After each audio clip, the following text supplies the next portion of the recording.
This podcast is brought to you by Playwire. What if the real competitive advantage isn't choosing between human judgment and AI, but knowing when to use each? Playwire is launching a self-service platform with rules-based control and machine learning optimization. No more one-size-fits-all monetization.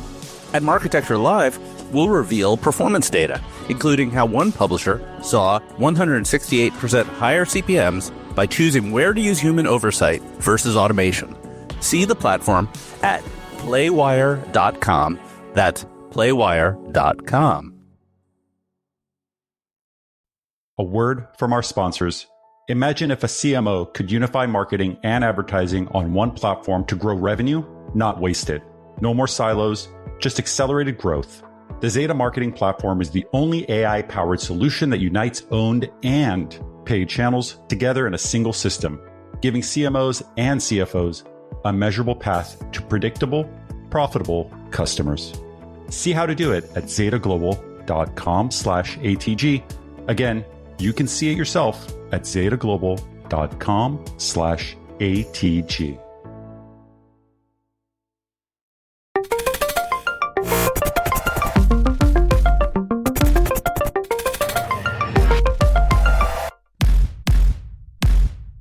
Welcome to the Marketecture Podcast, coming to you straight from sunny Alexandria, Virginia.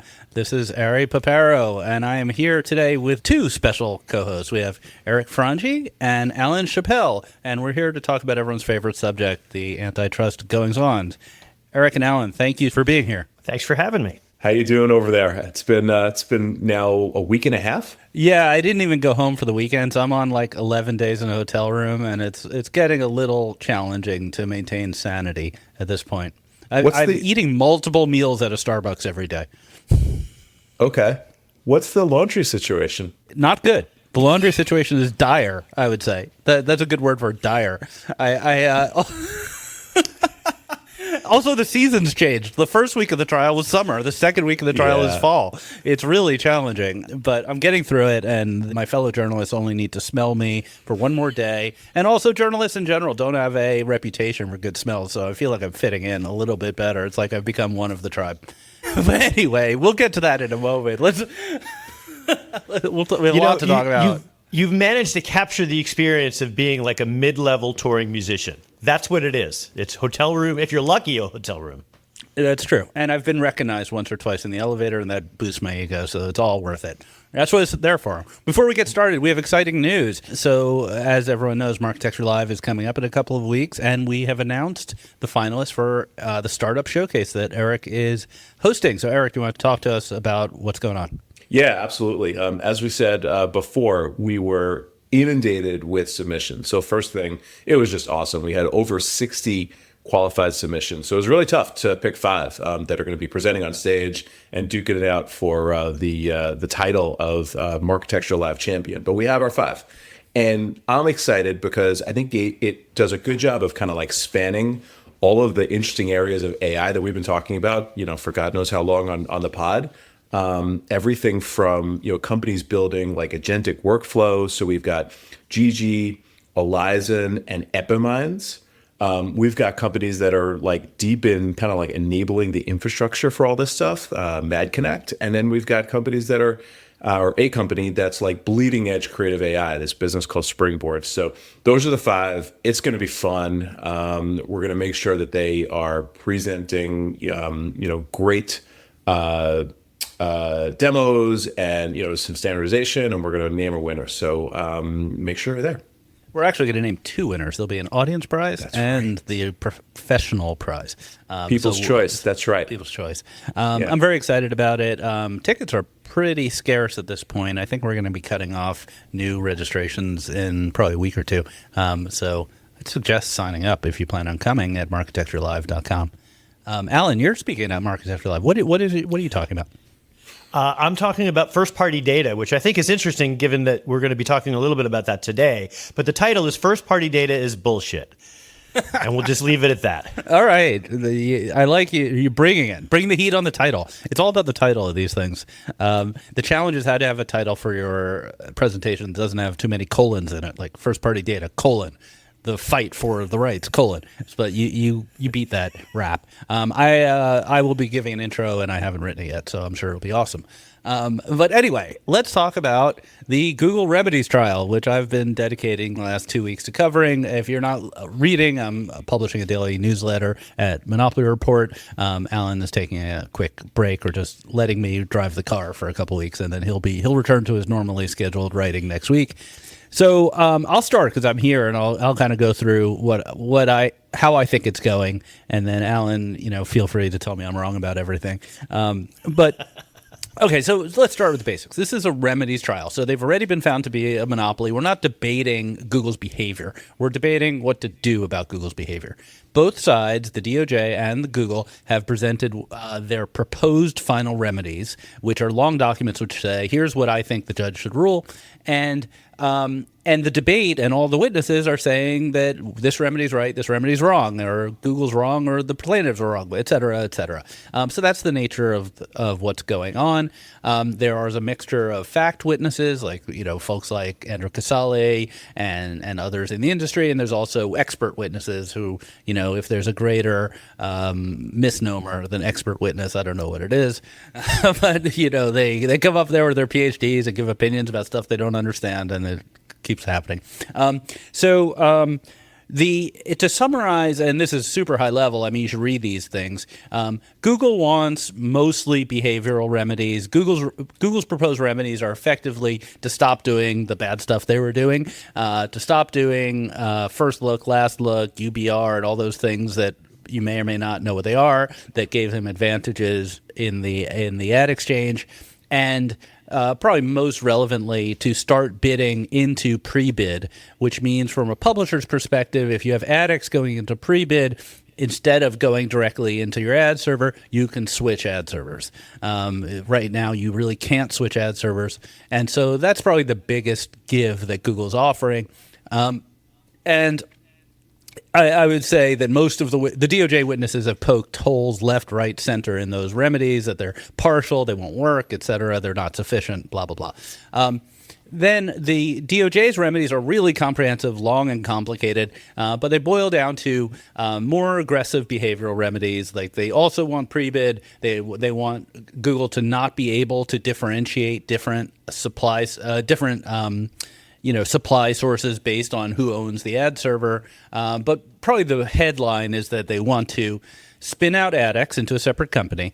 They want what they call the final auction logic of DFP to be open sourced. So there'll be a new open source project that's like the ad server logic, and that would be able to be used by competitors, but also potentially you'd have like a custom ad server logic you could deploy yourself in the cloud somehow.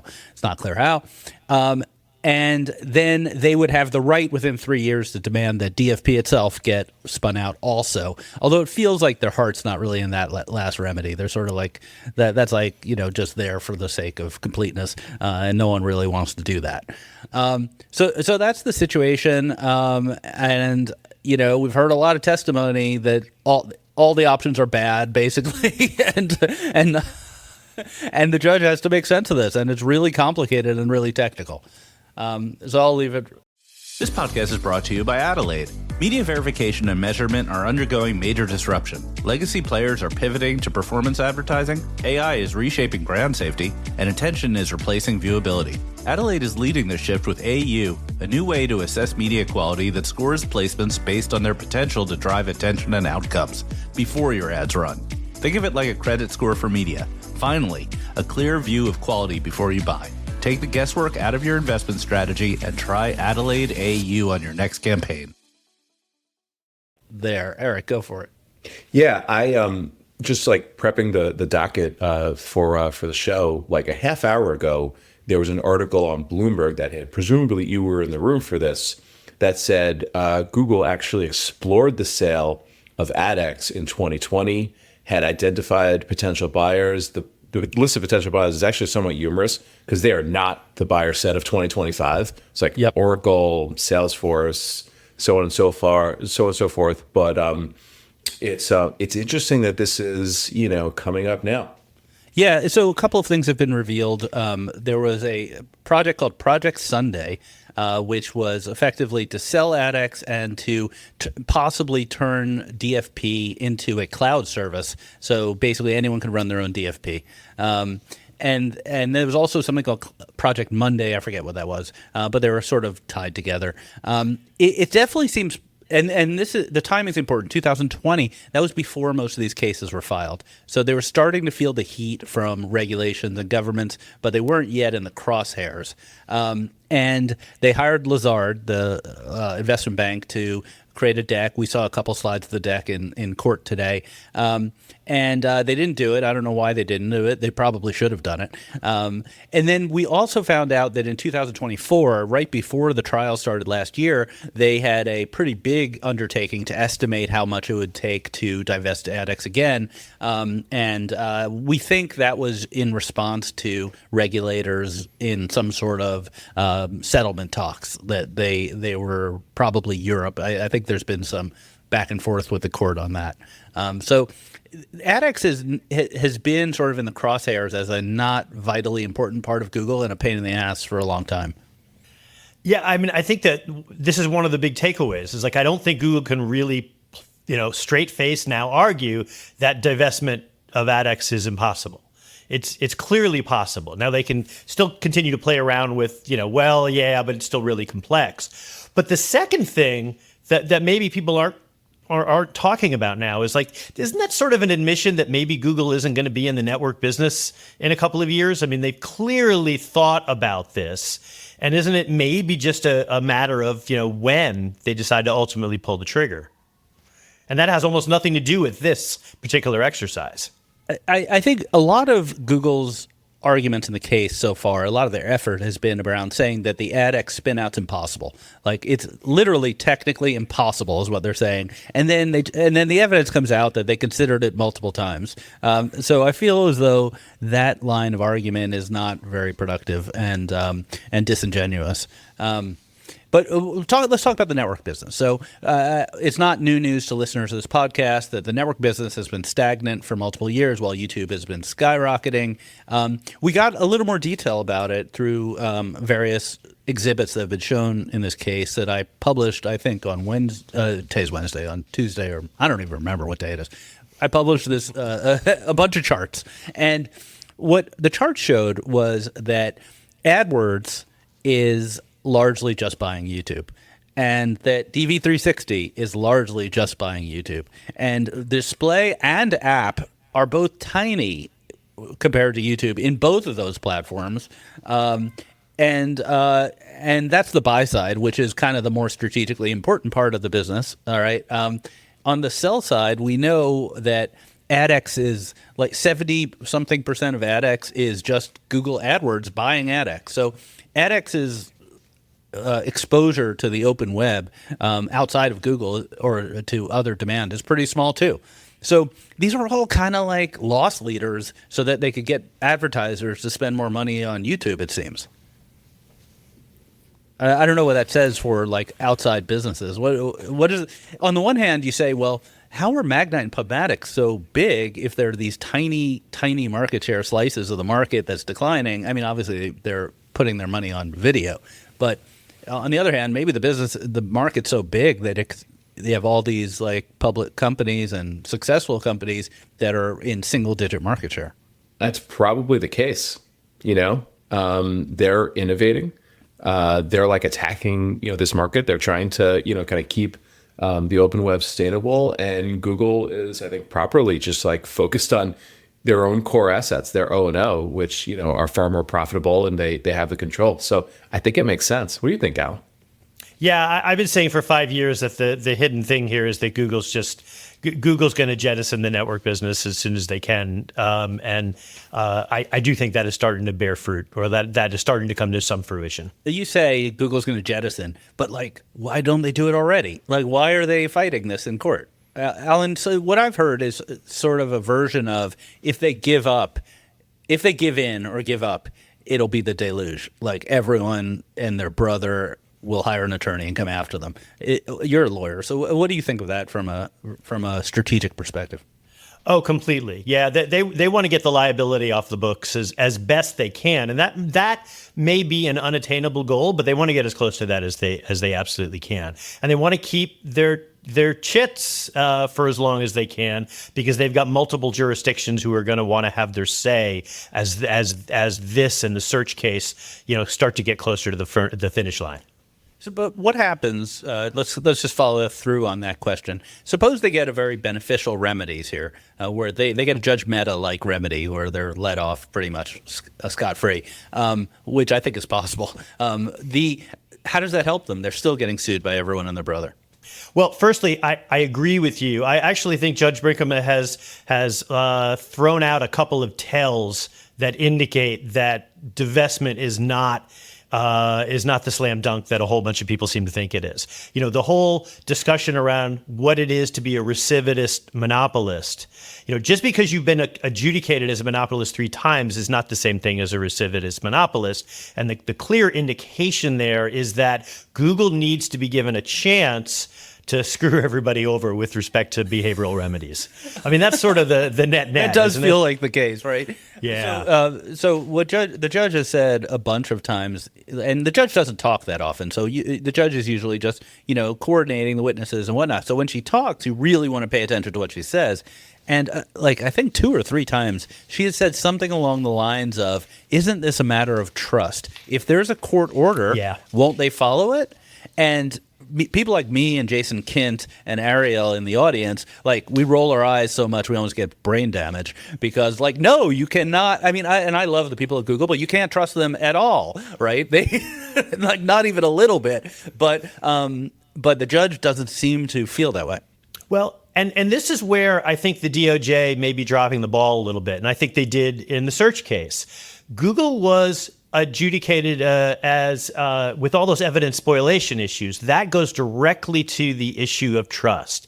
And if I were the DOJ, I would be literally holding that in Judge Brinkman's face constantly. They didn't do it in the search case, and I think that came back to bite them. I really would hope that they're going to do it here if they want to have any chance at a divestment as an option. Can you explain evidence spoliation? Well, okay. So there was a formal policy within Google to push almost any discussion onto a certain type of chat mechanism, and that chat mechanism was set to shut off in 48 hours, which rendered the ability to figure out what was really going on over there over the last 10 years nearly impossible. It's corporate Snapchat? Kinda. Wow. That's a good headline. Yeah, there was a whole thing where the guy who created the policy, Kent Walker, there are people trying to disbar him in California, and he was actually at the trial the first day. He was sitting there all day. I think Jason Kint wanted to jump across the pew and strangle him. Both times you had the judge saying, "Oh my goodness, I have never seen such a blatant abuse of the attorney-client privilege." So where is that now? That was a year ago. You have to make sure that the judge is thinking about that as they're trying to address core issues around whether you can trust Google.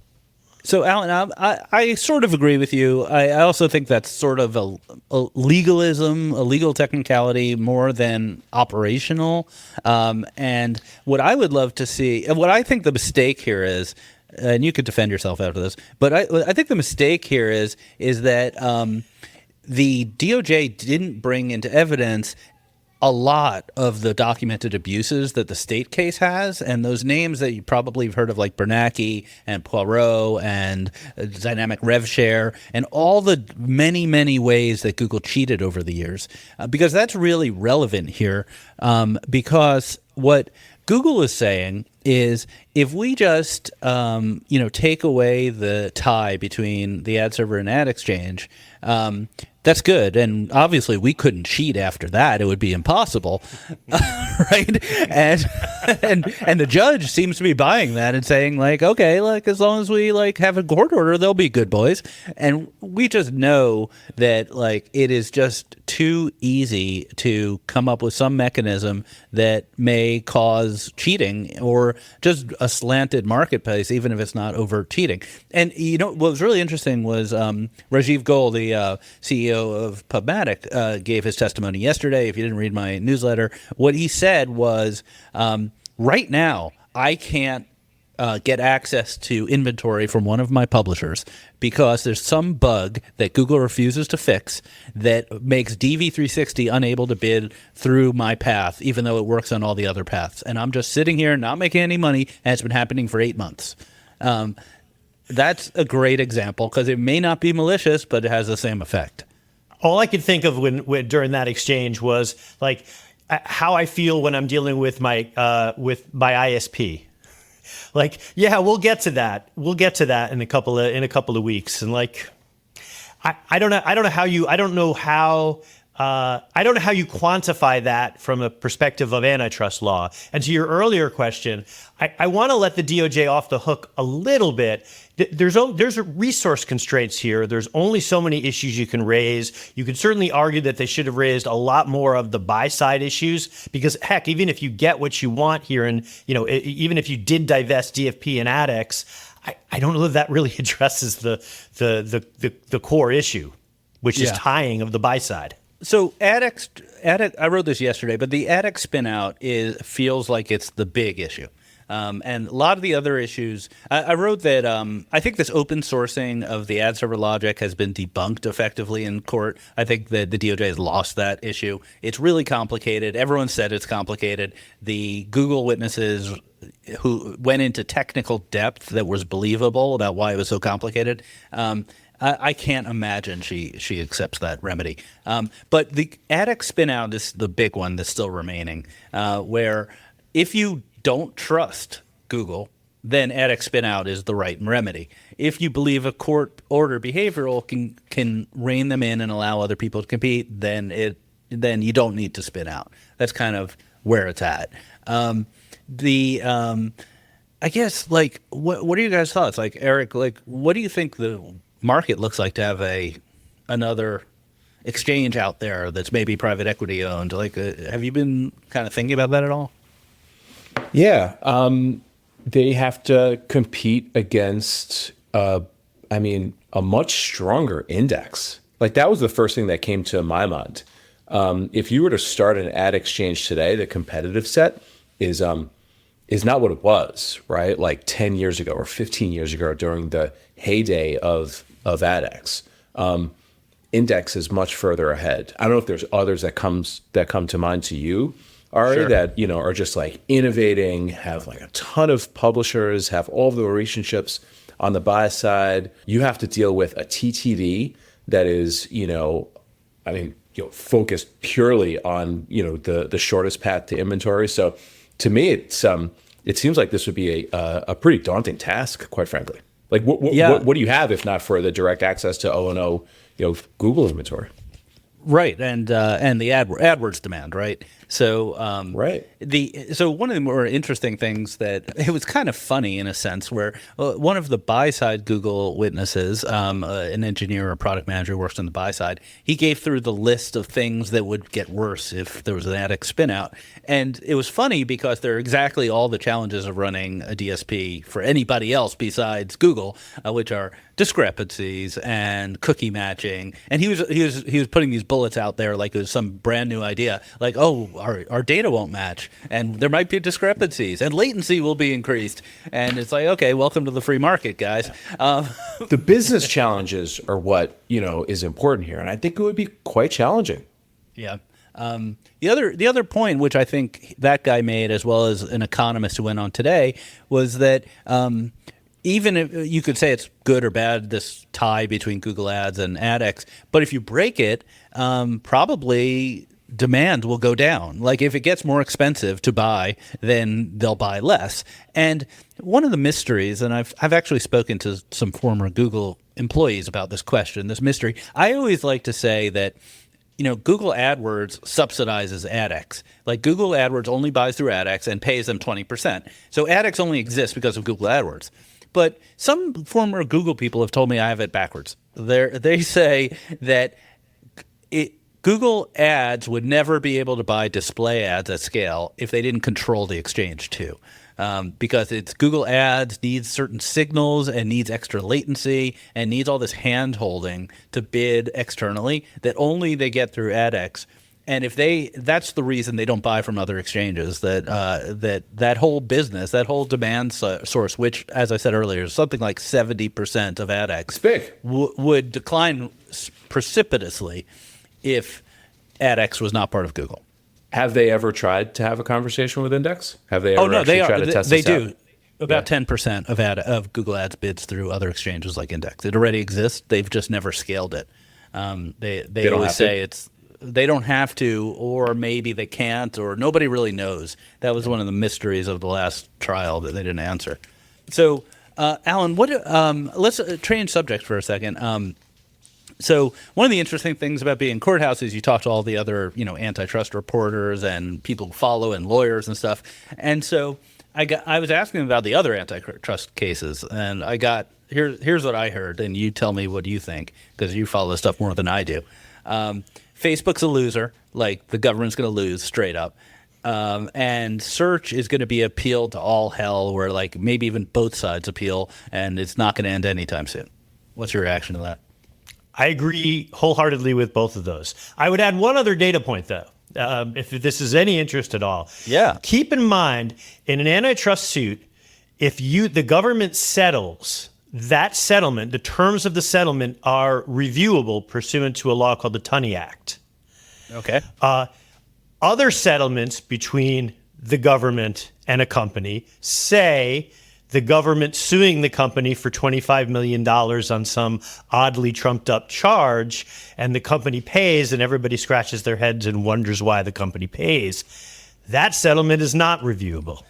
Okay, let's talk about what Alan's talking about. So this morning, President Trump tweeted an AI image of him being given a very large, like oversized novelty check by a character who looked suspiciously like Neil Mohan with the YouTube logo in the check for $25 million. And as if my life hadn't gotten surreal enough, like the stuff is just kind of swirling around. So Google basically just paid off Trump $25 million for removing his account after he tried to have a coup against the United States in January 6th. And Alan, you're saying that's a little bit untoward? Well, no, I'm saying directly that's untoward, but I'm also saying that that transaction is not something that's subject to the typical review. And so one could imagine a scenario where perhaps some of this antitrust cases were dropped or more loose, or they decided not to appeal as a quid pro quo for a settlement in the other room. That isn't subject to review. Hanging out in D.C., I'm just going to end it with this, because I'm covering this sort of Hunter S. Thompson style. It's more of a lifestyle than journalism. But I'll tell you this. I'm walking around D.C. There are troops with machine guns guarding the metros.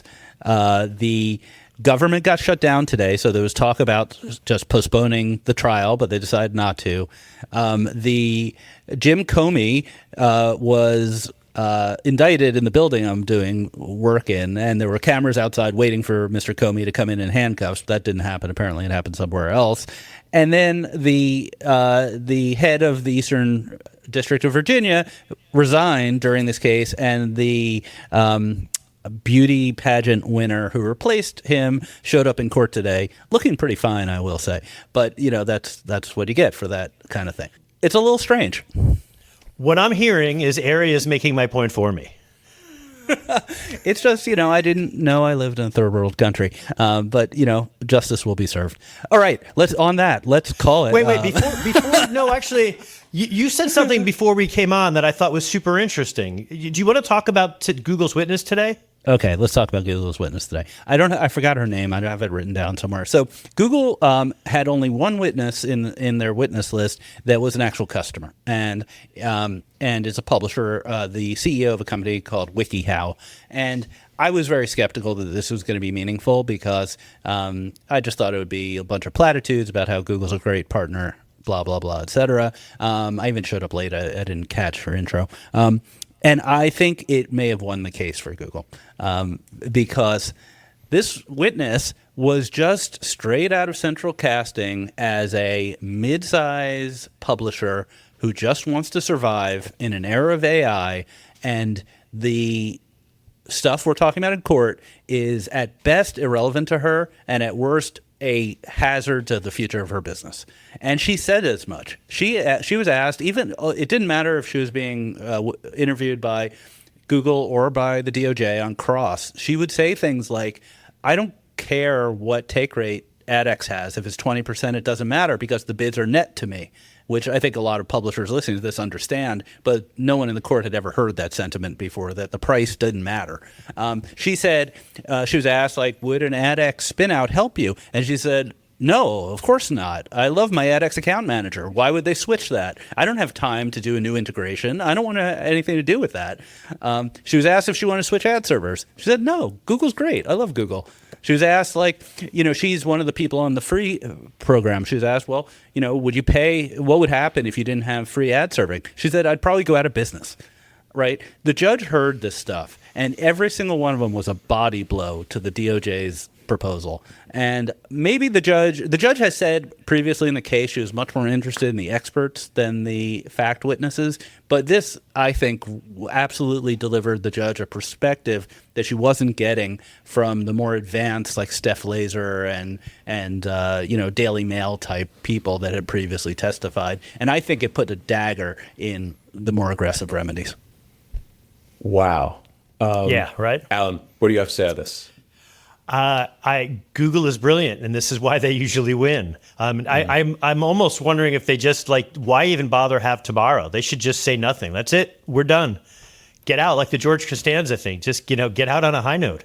Yeah, WikiHow is, according to their website, the most trusted how-to site on the internet. And I'm sure it's a great site. I'm sure it's got awesome instructions. I'm sure it's got a large user base.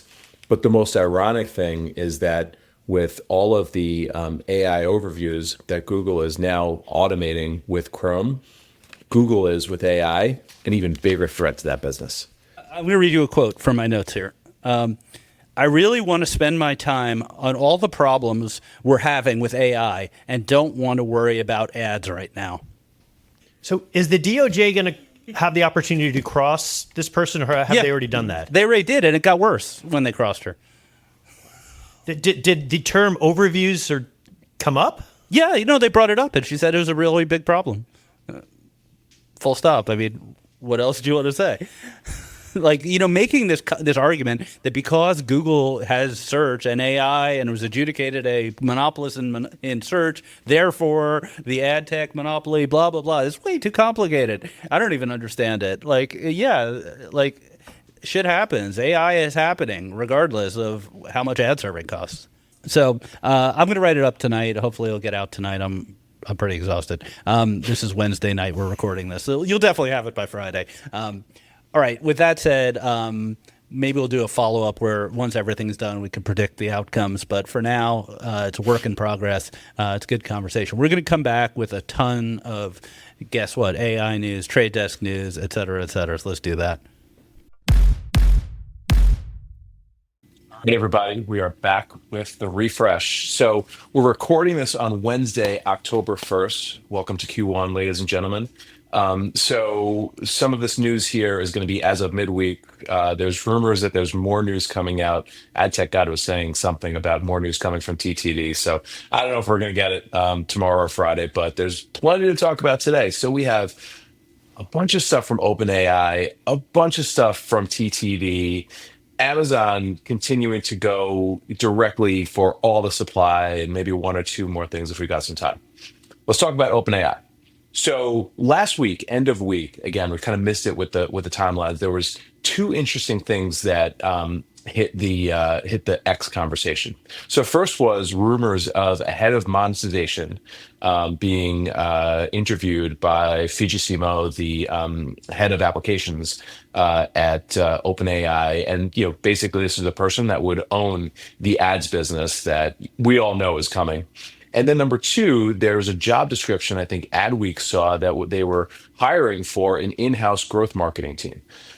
You do that because you believe in paid advertising. You do that because you want to start building your own, and presumably it could be, part of a bigger push towards advertising. So as much as, Sam Altman is pushing back on this notion, like, it couldn't be clearer that ads are coming to OpenAI. What do you guys think of these two things? And are you connecting these dots like I am? Yeah, I think that Sam Altman's a smart guy, and I don't put a lot of value into the things he says publicly about this stuff because he doesn't want to tip his hat. And it's pretty clear that AI monetization will be somewhat paid and somewhat free, and the free will be ad supported. I haven't heard any alternative points of view on that. Whether it's ad supported or commerce supported, they're kind of two sides of the same coin. And I think he's in execution mode. I don't think it's a coincidence that at this very time they're also running TV ads. Have you seen any of the TV ads for OpenAI they've been running? They're really nice. And out of home ads, and they are pure brand. It's fascinating. They're really good. Yeah, really good ads. That's not a coincidence. They're looking at capturing share and monetizing it, and getting that flywheel going so that they become either the number one or the number two, because there's not really room for 3 or 4 and 5. I don't think. Yeah, and there's the old, pay very little attention to what they say and pay all your attention to what they do. Yeah, well said. And what are they doing? So they're shipping. This week, nod to what Ari just said, ads, commerce, it's, probably the same damn thing. They had an announcement with Stripe. So Stripe is powering instant checkout in ChatGPT, and they released an agentic commerce protocol co-developed with OpenAI. So you will be able to have products from first Etsy merchants and soon Shopify merchants be recommended, and then via Stripe have the ability to have instant checkout. So A, you're right? Maybe the beginning of this is commerce. B, it's interesting because it's starting with the long tail, right? Like, what I do, I'm sure you guys, do the same. You look for recommendations on sometimes like really niche things. All of a sudden you're able to buy that niche thing like right away, and presumably the best thing, right? So, kind of smart, right? So it's number one, kind of like empowering the long tail, which is exactly what Meta and Google have done to build their ad business. And then on the other side of it, and Eric Seufert, said this is, the data that they're going to be collecting as part of this to fuel what will be ultimately another advertising business is pretty interesting. So that was announcement number one this week that I thought was super impressive. Yeah, I just want to throw a quick contrast, which was that Perplexity seemed to be going for the head, where when Taz Patel spoke at Marketecture Live last spring, he really talked about a couple of tests at a couple of segments that had sufficient search volume. So, I don't know what they were, maybe auto or something like that. This is a little bit more data-driven, a little more Facebook-ish, and we know that Perplexity is currently revising their ad plans. They're not, pursuing them as strongly. So this will be super interesting to watch. Agreed. And then on the other side, they released this Sora app. Did you get access to Sora, either of you guys? I just heard things. I've heard it's just breathtaking. Yeah, I same thing. I saw the video. The video was well done, incredible. Oren Hoffman, if you're listening, if you really do have invites, you know where to send them. You know my email address. Anyway, so it's this like incredible. It's like a TikTok, but just purely AI videos. In a feed. It's powered by Sora 2. It looks awesome. What's going to become of this? I have no idea. But this one's going to be pretty interesting to watch too. And imagine, if it takes off, the ad AI capabilities. Yeah, I think it's also contrasted pretty well with Meta's announcement last week of Vibes. They're sort of kind of what's called the slop feed. Some people called it degradingly. Doesn't look as good. And also, I think Sora 2, if I understand it correctly, is more creator friendly because it's allowing people to kind of insert themselves, their human selves, inside of AI creation, which is very appropriate if you want creativity and things like that, as opposed to, orienting yourself to a a video editor mindset. This is more of a creator mindset, which seems to be going in the right direction. I think they're both so early that it's too early to make predictions at all, but we're a long way from just a year ago when these video tools started coming out, and we were saying, well, it's cool, but it has 6 fingers on every hand, and you can't make it look like a movie unless you're a professional, know how to write the prompts perfectly. We're already past that, and it's been amazing to watch. So let me just throw the lawyer cold water on it a little bit. I mean, wasn't it just this week? Wasn't it just this week that there was this viral video of somebody who looked a lot like Sam Altman stealing from a Target, right? And so, this is going to usher in a whole new era of who do you trust? I wouldn't put that past Sam Altman, though. Got to get baby the diapers. Yeah, but there was also the opt-out thing, Alan. Did you see that? That they said, well, if content creators want to opt out of using the data in Sora 2, they can, but not opt in. Yeah. So on the one hand, that's completely insane, but we are now at the point where governments all around the world are almost collectively saying, ho, wait, we need to beat the Chinese. So we need to relax our approach to AI. So in light of that, their position here is significantly less insane. Now, whether that ultimately means they get sued by Disney or whomever, I do not know. I'm still waiting for Disney to sue somebody other than, I guess, Midjourney, because those are like the titans. You need the RIAA types, to come in and get real litigation heavy with you. But we haven't heard much from Midjourney in a while. Do you think they're being held back by the lawsuits? Is that why they're being leapfrogged? It's a good question. We probably don't know. I don't know. Yeah. But my point here is that they're pushing the limit here, but where we are on the pendulum is pretty far anti-content creator right now, and so they might be pushing it a little further. But that's the environment that we're living in. I'm not here saying it's a good thing, but it might be a sound business strategy. Yeah, that makes sense. As an attorney, do you just see a wave of problems coming from every angle that are just going to pack the courts, basically? Yeah, we're just starting to get into the copyright cases, and there's only been a couple that have even made it to the point where it's sort of worth even talking about. So you're going to see a ton of that stuff happen over the next couple of years. By the way, that's assuming that tier 2 and tier 3 content creators exist in 2 or 3 years, and that's sort of that's well, I don't know how you make again, I know on this podcast we've had a whole bunch of when are publishers really going to go extinct type conversations, and I think there's a similar one just with content creators. There's just no real incentive, and there's great for guys like me who at this point in my career I'm a hobbyist, but for somebody who needs to make a living, it's just going to be really difficult. Absolutely. Okay, we'll end on that note. Let's talk about TTD. TTD's shipping too. I mean, good stuff, right? So first was they announced a major overhaul of their digital advertising data marketplace. So third-party data. This is called now Audience Unlimited and uses AI to find the right segments and leverage presumably lower costs for brands to use third-party data.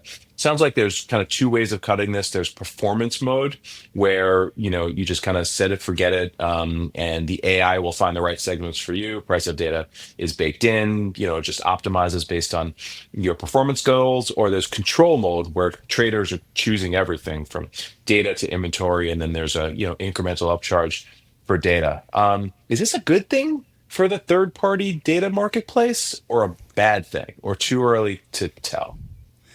I think it's bad for a third-party data marketplace because if they're sort of commoditized and it's just let the AI figure out what segment works. First of all, they can't charge a premium for branded segments. That's one of the dynamics here. Is that in most DSPs, especially Trade Desk, You have branded segments and you have sort of white label segments, and they're often the same data but at different prices, and they're also at different profit margins for the DSP. Sure. The white labels are much higher profit margins. So the AI isn't going to care about that. They will care. The AI probably will care about the margin, but won't care about the name, and so that's bad for them. The other thing is that we all know that a lot of data doesn't work, and if the AI could turn it off faster and save you some money, that's good. I think the reaction from the usual people online, you know who you are, has been mixed. I think that this is one of the consistent complaints about the trade desk is this feeling like they're taking margin in ways that you don't fully understand, and that your actual take rate is higher than you thought because there's more data fees, and this kind of feeds into that. It's a little mini black box that potentially, if you're skeptical or cynical, is a way to get more money into the trade desk's coffers. But if it gets performance, it gets performance. Yeah, I think there's going to be a pretty big shakeout in the third-party data space over the next 18 months. I mean, for even leaving this aside, just in terms of like some of them are going to figure out how to leverage AI in a way that makes sense and has value, and others are going to pretend that they're doing that, and that's going to create some challenges. And to Ari's point, like there's just a lot of bad data out there, and for 20 years, if you had a really good sales team, you could correct for that to a certain extent because you had the relationships, and it was harder to say, that travel intender is not as good as this other travel intender. And so I think AI is going to force some uncomfortable decisions within third-party data companies. Doesn't sound like a bad thing from a marketer perspective. It doesn't seem bad to me. Yeah. Overall market, I think, positive for them. Margin increases for TTD aside, I think it's a good thing for marketers. Well, and what doesn't get talked about a ton is that there's this whole new cadre of like AI-infused contextual targeting plays that really weren't available a year ago that are kind of interesting and pretty effective. And so that's coming in and competing with, the traditional, not to beat up the travel intender, salespeople, but but it's almost like the envelope salespeople from the DMA back when you were 1999. I'm not trying to disparage anybody, but you need to be really rethinking your offering at this point. If you were outside our industry and you saw the way traffickers and DSPs use data segments, you'd be horrified. Like there's a list of literally like 75,000 options, and the trafficker has like a spreadsheet that tells them how to do ands and ors and put a parentheses around here and exclude this segment, but this segment doesn't work. My client didn't approve this segment. It's nuts. It's error prone. It's not scientific, and it's definitely an area that could be improved with AI. Totally agree. Okay, move on, but stay on TTD. Jeff Green penned an op-ed in The Current, which is a TTD publication titled The Open Internet 2025 Part 1 Framing a Year of Change. Did you guys have a chance to read it? I did. It has poetry in it. It's a bit something, right? But I get the sentiment. Yeah. So just to summarize, he's just talking about the dynamics of the market today, how it's still opaque and unfair and unbalanced. And he goes super hard at the TID change by pre-bid. Super hard. Yes. Yeah, so I talked about this when the TID change happened. It happened live on air on Marketecture like 3 weeks ago, which was funny. The thing about the TID change is it was the straw that broke the camel's back. Because I'm going to try, you have to put yourself like emotionally into Jeff Green's psyche here. I'm going to try to do this. He is running a successful company. He is, his competition, he thinks, is Meta, AppLovin, these big ass companies that just have all the power in the world. They have AI and all that stuff. And all he's trying to do is compete with them. And on the other side of his transactions are a gaggle of companies that sometimes help, sometimes hurt, sometimes compete, publishers who send them duplicate bids, fraud, malware, all this stuff that's persistent and that's not being cleaned up fast enough. And then publishers complain they're not making enough money, don't want to be an open path because they don't want to give up control. And I think he hit a breaking point. This TID change was just like kind of like a final, not a straw, but like it was basically a middle finger to all the efforts to clean up the internet. It was like, you know what? We want bid duplication. You shouldn't be able to unduplicate things. We think bid duplication is a good idea. And that was it. He was done. He lost it. And he's like, F you, F all of your exchanges. Publishers, take my tags, give me the inventory, and I'll pay you a fair price and stop complaining. And I don't think this is going to end well for anyone who's in the display business that's not being transparent.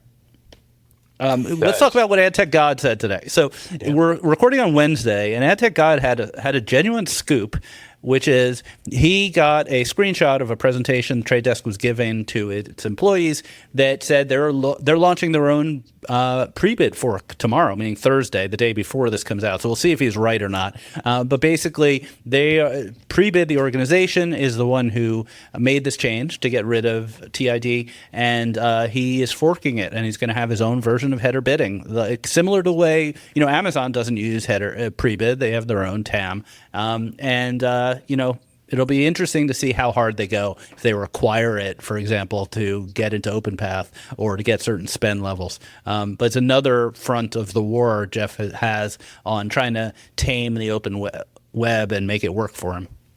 Yeah, this is fascinating. So presumably, if this gets announced tomorrow, Open Internet Part 2 gets dropped tomorrow announcing this. Yeah. Now, I'm speaking at the Pre-Bid Summit in 2 weeks. I'm the keynote, and I think Jeff is scheduled to speak too at the Pre-Bid Summit. So that's going to be a spicy day of content if Jeff goes through with it, and if they let him speak after this announcement. Yeah. I find it fascinating that this is like the most important thing, right? Like Jeff could be writing about anything. I mean, they just had this announcement, we'll talk about it in a second, with Ventura, the operating system, which is actually pretty interesting for CTV. But like he thinks this is, pretty damn important that he's penning op-eds and, putting a lot of time into this stuff. I juxtapose this with AppLovin. Do you guys know what the market cap for AppLovin is today? Jesus, I can't even guess. 240 billion. Phew. Yeah. And, just wholly focused on outcomes and commerce and, just pedal to the metal on it. So you can't bet against Jeff, right? We've said that numerous times on this pod. We will say it numerous times on this pod. His instincts over time have been right. I just think it's pretty fascinating to, look at what they're doing, which is, largely about just kind of like cleaning up and re-architecting the open web, because they think that that's going to be like the most important thing and the channel to focus on in the future. I don't know. There are people betting against Jeff. I just want to say that, there's starting to be more and more people who are betting against Jeff, and I'm not betting against Jeff, but it's becoming a little bit of a wave. Is this not also, can this not also be viewed as a attempt to exert more control over the open web? Really both this and the previous thing. That's really, I think, what we're going to look back at in a year or two, assuming he's successful at both of these endeavors, is these were the moments when the Trade Desk, not that they're not already big, but like that the level of control that they had over the open internet reached the tipping point. Harry, you look skeptical. Well, no, I'm not skeptical. I'm skeptical it's a bad thing. I'm not skeptical it's happening. So I think we should talk about AppLovin for a second, because I think there's a misconception that AppLovin is a DSP that just has a really good algorithm that focuses on in-app. And that's not really what they are. They're a closed-loop system that has their own supply, their own ad format, and their own demand. Right. And that's why it works. And their supply is not stupid little banner ads that you click by accident. Their supply is overwhelmingly rewarded video that you have to spend 15 or 30 seconds watching. So it's a very aggressive format. They own it. It monetizes really well. And then the algorithm works too. So that's all important, right? So imagine if Trade Desk's new strategy was the same. was like, we only buy this ad format that, we'll publish how to build it, but like it's our ad format. We only buy it through OpenPath. We are stopped buying anything else, and we're going to optimize it. I don't know if that would work commercially for them because a lot of customers wouldn't like it necessarily, but I can almost guarantee you it would get better performance. It doesn't sound like a bad idea at all. And that actually might be how this thing all comes together. Wait, isn't that Undertone's business model? Isn't that what you guys did like 10 years ago? We did. It was a great business. Jeff, I'll let your boy. I can give you some ideas. There's a playbook for this stuff. Yeah, let's do it. Right? Like it's you find a performance format, lock up like publisher inventory, you pay publishers well, you have an algorithm that drives performance. Like, that's not just AppLovin, that's Meta, right? Like it's completely on their properties, but it's like a great format, across Instagram and Facebook, so on and so forth. Incredible AI, the ability to, kind of onboard advertisers and make it really easy to build creative. Like that's what the biggest platforms are right now. So I'd contrast that with Alan's statement that, he's trying to control it as sort of a bad thing. Like maybe that proposal to only have one format and only go direct is unrealistic in the short term. Too disruptive. But that's the direction they're headed. Like that would be a better business than his current business, right? Probably a better open scale. web. Yeah, and the open web, publishers would make more money too. So maybe this the way he's seeking more control, not total control, more control is a good thing. Alan, do you want to rebut before we move on? No, I think you may be right. But I reserve the right to completely contradict myself in a year and go, that was the point where the tipping point was. Yeah. Okay, and bringing it back, this is effectively Google's argument for why it should own AdX. All the demand comes from them; it's their demand. AdX is just a thin shell to getting Google Ads demand into publishers' hands, right? So they just shouldn't have done it in conjunction with the ad network, with the ad server. The real solution to the Google problem is to sell the ad server, not to sell the ad exchange. Keep the ad exchange, sell the ad server. All right, sorry, I'm a one-trick pony here. Final point on TTD. They just announced this a little bit earlier today. They're partnering with DirecTV for Ventura operating systems. So they're going to be looking to do deals with OEMs to bring the DirecTV, I think, consumer experience along with TTD's monetization. I think this is a good idea, and one that might have some legs, but we shall see. All right. That was a lot on TTD. Let's talk about Amazon. Amazon, I will review week before last or last week, they announced that they were offering access to Netflix in the Amazon DSP. This week, they are offering access to Spotify in the Amazon DSP. This is significant from two perspectives. So number one of the areas that TCD talks about as being under monetized, the best of the internet, a growth area is premium audio. So Spotify is premium audio. Spotify is probably second to or first versus Amazon Music. So Amazon probably has access to the most premium audio. And then also Spotify had that bad quarter and they blamed a lot of the bad quarter on execution on their ads business. So this gives them, I think, a good answer for that. So I'm impressed. Amazon is going for it. And by it, I mean all the supply. Yeah, I mean, I tweeted this, but I'll reiterate it for those who don't follow me on Twitter, which is basically access to supply is becoming a scale advantage to the biggest players. The Spotify and the Netflixes of the world are not opening themselves up to the top 10 DSPs globally. They're opening themselves up to 1, 2, 3. And then they say, maybe we'll do number 4 at some point. If you were going to start a new DSP today, you'd have a real hard time, especially if you're going after premium advertisers who care about this sort of stuff. These hedged gardens are being cautious, and it's a big advantage to those big guys. Agreed. DSP, you got me all fired up. Start another Undertone. Yeah, we should totally. I'll call it overtone or something. The other story here, which is has been going on for a long time, is Spotify's diminished ambitions. Like 4 years ago, they were trying to become like the Google of audio, where they were trying to run the platform play. They'd have an ad server, they'd have inventory, they'd have an ad network, all that stuff, and it's sort of flattened out to monetizing their inventory and having tools to monetize their inventory. And nothing wrong with that, but like it's noteworthy that strategy didn't work for one reason or another. Yeah, it's super hard. I can just tell you, as a user of their ad system over the last several years, it's bad, horrible. Yeah, clunky. It's just work. atrocious. Really I've talked on this podcast before about it. Okay, I've ranted. I'm with you, brother. All right.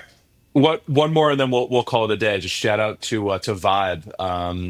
You are on their board. Vibe raised a $50 million Series B at a $410 million valuation, which is a monster. Vibe is going after the SMB CTV market, presumably doing really well.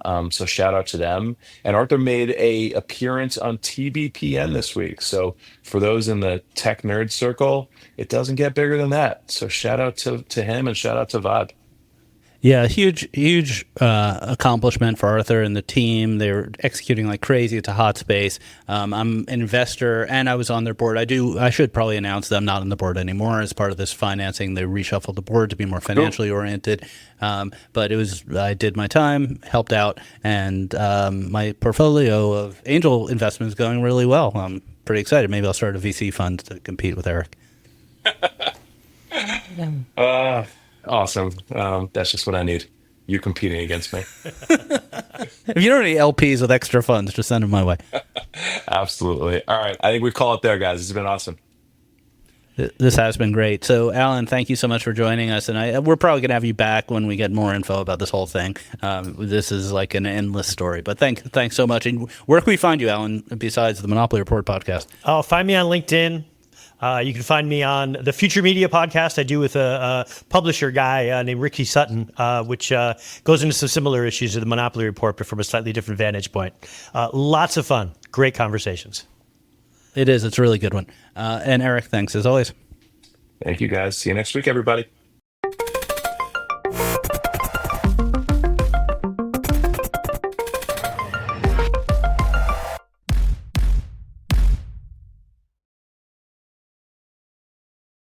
Thank you for listening to the Marketecture podcast. New episodes come out every Friday, and an insightful vendor interview is published each Monday. You can subscribe to our library of hundreds of executive interviews at marketecture.tv. You can also sign up for free for our weekly newsletter with my original strategic insights on the week's news at news.marketecture.tv. And if you're feeling social, we operate a vibrant Slack community that you can apply to join at adtechgod.com.